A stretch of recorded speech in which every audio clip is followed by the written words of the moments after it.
Door renter stalked back and forth in the tight space within his tent. It wouldn't be good to let people see him being worried or frustrated. That's the problem with being a salesman. Door renter grumbled out the word, salesman, but he stifled the profanity that he felt. Bad words are a bad habit. And salesmen don't speak like that. Not good salesmen, anyway. No, for now people needed to think of him as a salesman, and he was going to be a good salesman. Door renter stopped to think.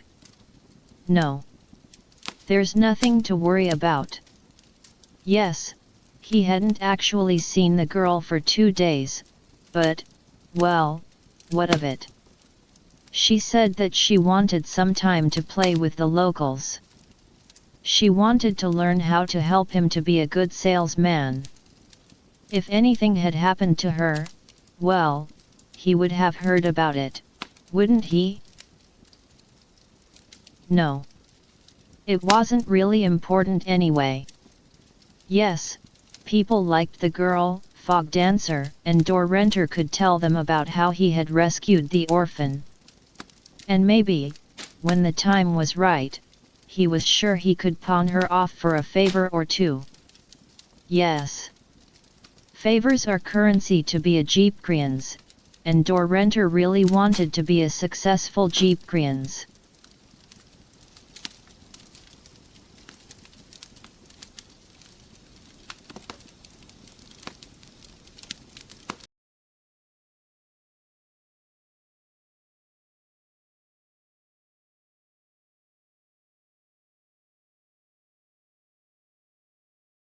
Hello, and welcome to this world building session. Today we have some excitement for our fantasy brainstorming. Today we have brought most of our main characters into our small town of Swanford and, well, something big has got to happen. Okay. We are wild art fly free and we are all about creativity. It's good to have you with us. We really like your feedback for brainstorming. And remember, we don't criticize. So long as you are positive and try to help, the worst we will do is ignore you.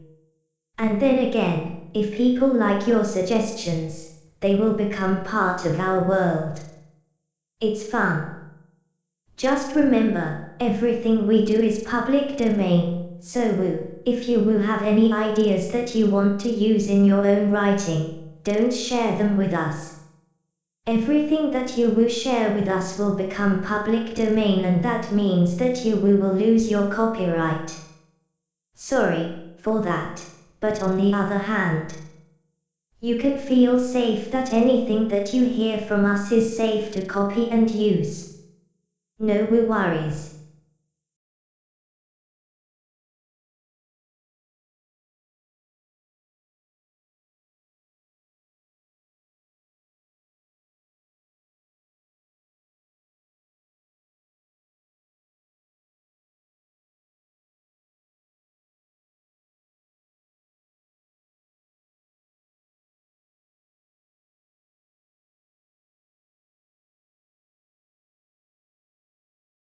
Okay. At around day 380, our shy junior spy, Tinkle, is in Shattergrog. By this time he has learned some basics in spying with the human who is training him. Her name is Rookie. She is a Vilglia spy. The Vilglia are the humanoid servants of one group of dragons called the Vitgliv. Rookie and Tinkle are seeking out the secrets of Shattergrog politics when Tinkle meets Fogdancer. They have met Doranta and have worked out that he is a Jeepkrians. The Jeepkrians are an extended family who specialize in politics and are often corrupt. Doranta is working as a traveling merchant and has Fogdancer along as a companion and a bit of a mascot. Fogdancer is very cute and Doranta benefits from his association with her. So, while in Shattergrog, Tinkle forms a plan to get Fogdancer away from Doranta. He wants to keep his plan a secret from his Vilglia companion, Rookie, since she works for the Vitgliv and would likely support handing the girl halfling to the dragons. He decides that he should get Fogdancer to Swanford where he is sure that Easley will help. Well, he at least very much hopes that Easley will help.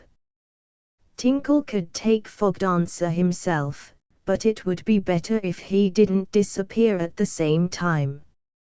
He could delay Doranta's chasing Fogdancer if he stays in Shattergrog. Okay. As it turns out, a pair of Harlequin adventurers came to town. The Harlequin is a cult who are constantly trying to recruit new members. This was Tinkle's chance. Quickly he invented a story about why the Twoo should take Fogdancer to Swanford and paid them enough gold to let them believe the story. Now it is time that we meet the Harlequin adventurers who now have the task of getting Fogdancer to Swanford. First we meet is a kobold male named Kudik. He does most of the thinking. Grizzle is Kudik's troll companion. He does all of the heavy lifting.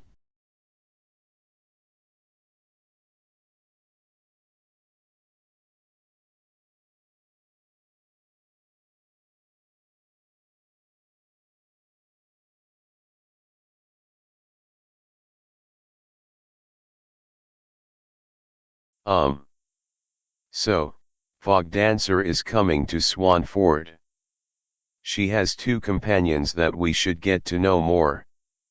Maybe, later, we can write about their trip from Shattergrog to Swanford. For now we can just keep things simple. Do you remember Fogdancer's companions for the trip?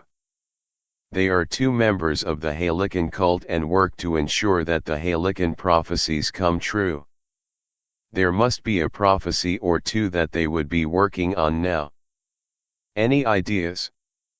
Anyway, the brains of the group is a kobold named Kudiak. The muscle is a troll named Grizzle. As people, these two have more issues than they have sense, but they do agree on one thing. They like Fogdancer.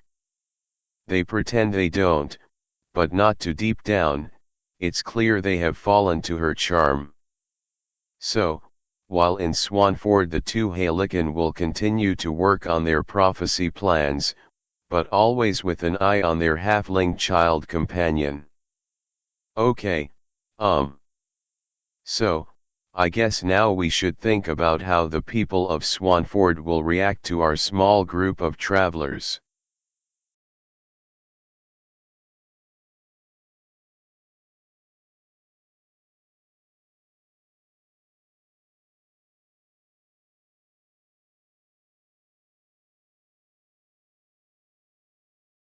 Okay, so.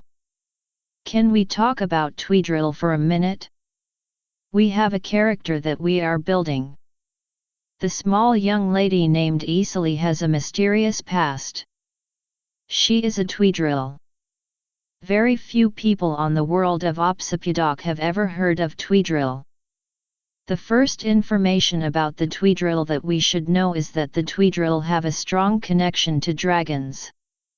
Well then, few people on our world have heard of the Tweedrill, although maybe not by that name.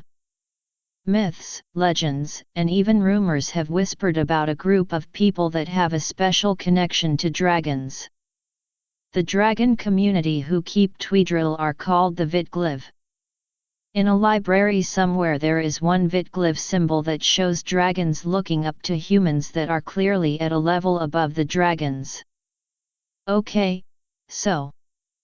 Sadly now I must kill some of the magic that is fed by the mystery in the story. The truth about the image of the dragons looking up to humanoids that are shown above them, is that the humans are child actors on a stage. The stage is shown above the dragon audience just because that's how theaters work. If you were ever to suggest to the dragons that they were somehow beneath humans, they would probably belch flames of laughter in your face. So then, young Easley, the mysterious halfling, was a Tweedrill for most of her childhood. Tweedrill are humanoids who were kept by dragons when they were children. The Vitgliv love the Tweedrill like pets. The child people remind the dragons of their own children, but just a lot cuter. The Tweedrill are kept as a secret. You would have to ask a dragon to learn why. The dragons employ humanoid servants who protect and supervise the Tweedrill. These people are very serious about ensuring that the Tweedrill stays a secret. Many Vitgliv have sentimental attachments to their former Tweedrill, but if these humans start to cause problems, the dragons would just remind themselves that they are only human after all, and a dragon's got to do what a dragon's got to do. Okay, so Easley really needs to keep her past as a secret.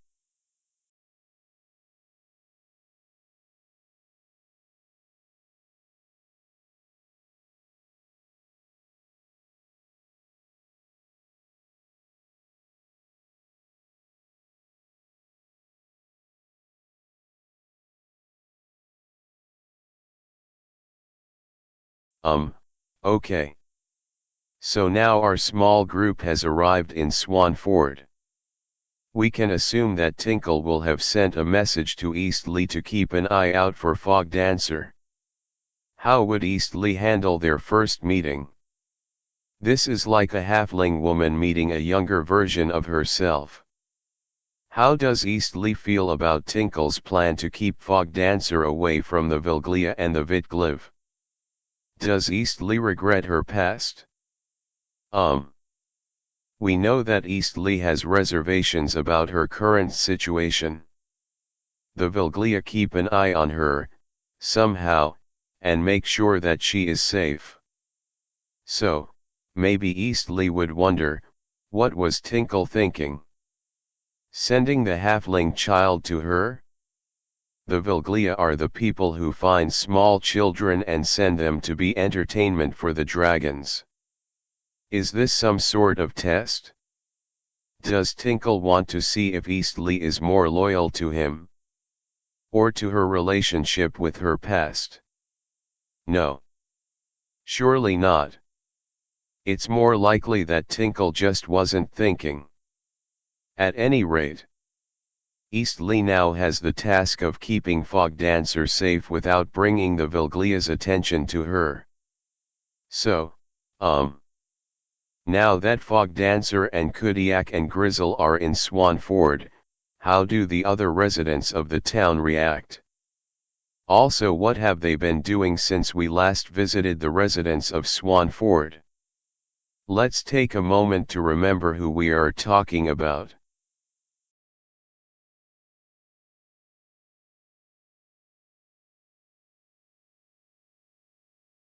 View number 1. We have found a mining village named Swanford. That's the name of our village. Is in where you cross the Swan River, probably. Swanford. In Swanford we met a mysterious young female halfling named Eastleigh. Eastlee. Eastlee. We have some interesting news about her later. Okay, we also met Alex, a middle-aged human female. She owns a mine and is wealthy. Chug's kid is a male dwarf. He's a young adult.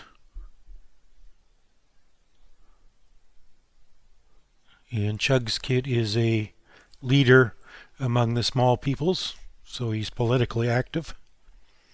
Dowig is a human male, wealthy, powerful. I don't think we've set his age exactly yet, but he's an adult anyway. And another wealthy landowner. Okay, we also met somebody called Tinkle, and that's a gnome's name, Tinkle. He wants to be adventurous, but he is too shy. Also, we met somebody called Heavy Basher, and she is a female mad scientist and a dwarf.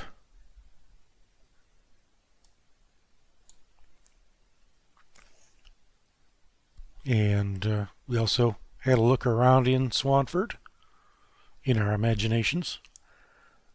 We saw Otterby, the Otterby.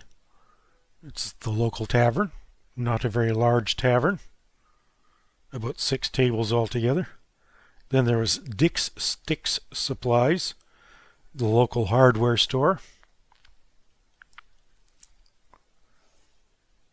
And Swanford has a fair population of smaller people like gnomes and halflings, so Swanford has rooms just for small people.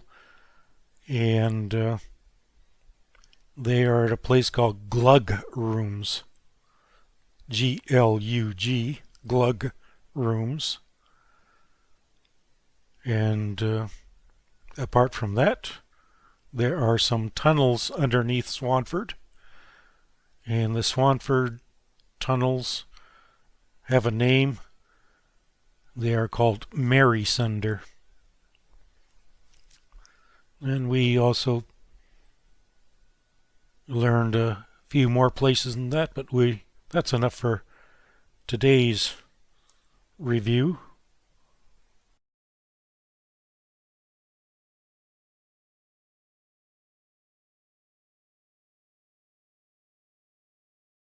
Creativity is the path from chaos to perfection. While perfection is temporary, fragile, impossible, and prone to explode. We regularly use dice to add chaos into our stories.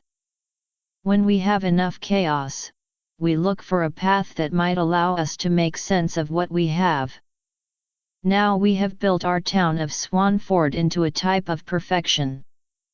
We have almost all of our most important characters at one place at one time. Spoiler alert! It's going to blow up. We were talking and that's what we decided. We have got most of our important characters to the same place at the same time. Really, it's got to blow up. But how do we blow up a fantasy world? We have never done it before. It sounds complicated. So we decided to leave most of the explosion for later. At least we are going to leave the causes of the explosion for later. Today, now, we are going to hop forward in time to the after effects. Okay. I guess I need to explain myself. We have decided that we are going to split our characters into different groups and send them off into different directions. In our next videos we will catch up with these small groups. One group will stay in Swanford.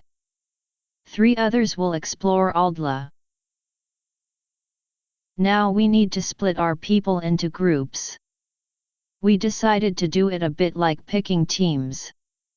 One thing we noticed is that 3 of our most important characters are female halflings. We think that maybe we don't want them in the same group, so we will treat them like team captains.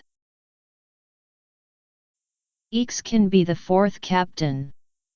He needs to stay with his students, so that's a pretty good sized group already.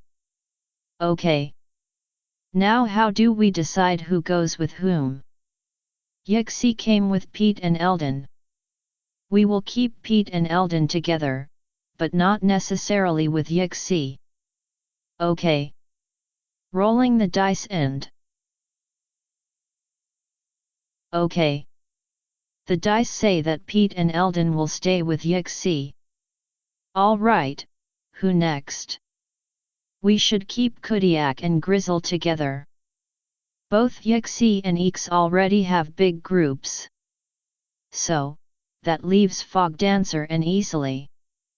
Rolling the dice. Well, it seems that, for some reason we need to talk about later, Kudiak and Grizzle are going with Easily. Okay. We will roll the dice some more times and then come back to say how the groups turned out. Well. Is there some way that we can do a drum roll? Okay. Let's leave that idea for later. Right now we need to reveal our 4 groups. Our first group, with Yixi, has Pete and Eldon. From the chaos, they have gotten Chugskid, the political dwarf. Next we have Fog Dancer's group. She will be accompanied by the wealthy landholder, Alex, as well as the dwarf mad scientist woman, Heavy Basher. Then there's Easily's group. She has Kudiak and Grizzle with her. She will also be accompanied by Billy, the elderly halfling woman. And last we have the goblins including Eeks. The dice have decided to give them the wealthy human man, Dowwig. That sounds like it could be fun, for the goblins. Now we want to decide which of the 4 groups have to stay in Swanford, while the others get to explore. Rolling the dice. And Swanford's caretakers are, Yixi, Pete, Eldon and Chugskid. Well, that will be a learning experience for all of us. Okay, then. That's enough for now. We have so much to think about.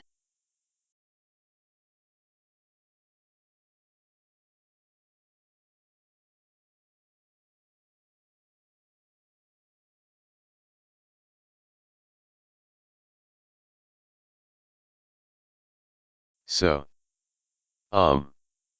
Swanford exploded. At least metaphorically. We didn't see that coming.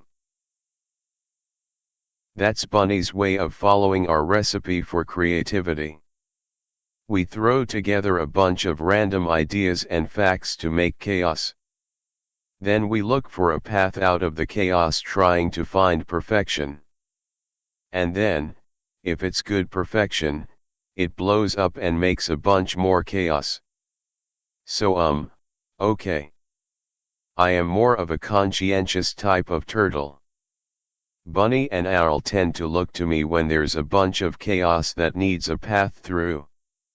Well, now we have some new chaos. Can we make any sense of it? The first puzzle we should think about is, what was that story plot explosion? Why did so many people want to leave Swanford at the same time? Something must have happened. So, can you help us come up with some ideas that fit our story? Now is when we ask for input. If we can get some good ideas, then we can choose one. Maybe we will choose based on what sounds best. Maybe we will roll the dice. It depends on what we get. In the next few videos, maybe we can come up with a story about what happened in Swanford that blew up our story. Will you help? Could it have been some sort of disease that everyone is running from? How about pestilence? Or maybe war? Was it a dragon? We have been playing with dragon ideas. Maybe it was our dragon, Namdrafrome. Is Dorenter powerful enough to create this much havoc? What about a natural disaster? Monsters. Which ideas do you like best? What ideas have I missed? Tell us in the comments. Okay, where are we going from here? We know that Yixi, Pete, Eldon and Chugskid are staying in Swanford. Why these people? Chugskid is the only one of our important characters who was living in Swanford. Anyway, that's something to think about. Fog Dancer will go away with Alex and Heavy Basher. Maybe Alex thought that it was not proper for a young girl to be accompanied by men? So, it's easily that goes with Kudiak and Grizzle, the Halican. Billy is also going with them. That will be an interesting bunch. Just how loyal are Kudiak and Grizzle to their cult? Will the group seek out other Halican for help? Also, could Billy be a Halican as well? We had said that Swanford had a following. Or, was Billy a spy for the Vilglaya? Is that why Billy has come along with Isali's group? While Isali is trying to escape her relationship with the Vitgliv dragons, Billy is there to ensure that the Vilglaya will keep her safe. What do you think? Are there good story ideas that we haven't thought of yet? Okay, our last group. We certainly don't want to forget about our goblins. Tinkle has taken charge over his students, and for whatever reasons happened, they chose to leave Swanford as well. They also have Dowig, the wealthy egocentric human. This will be good for storytelling with lots of chances for humor, but we need to come up with some reason that Dowig would travel with goblins. I have no ideas, but we have lots of time. What do you think? Why would a spoiled human male want or need to hang out with a group of goblins? Leave your ideas in the comments. Also, to see how this works out, like and subscribe so that the mighty algorithm will know that you're interested. It's been great to have you along. It will be even greater to see you again the next time. Thank you.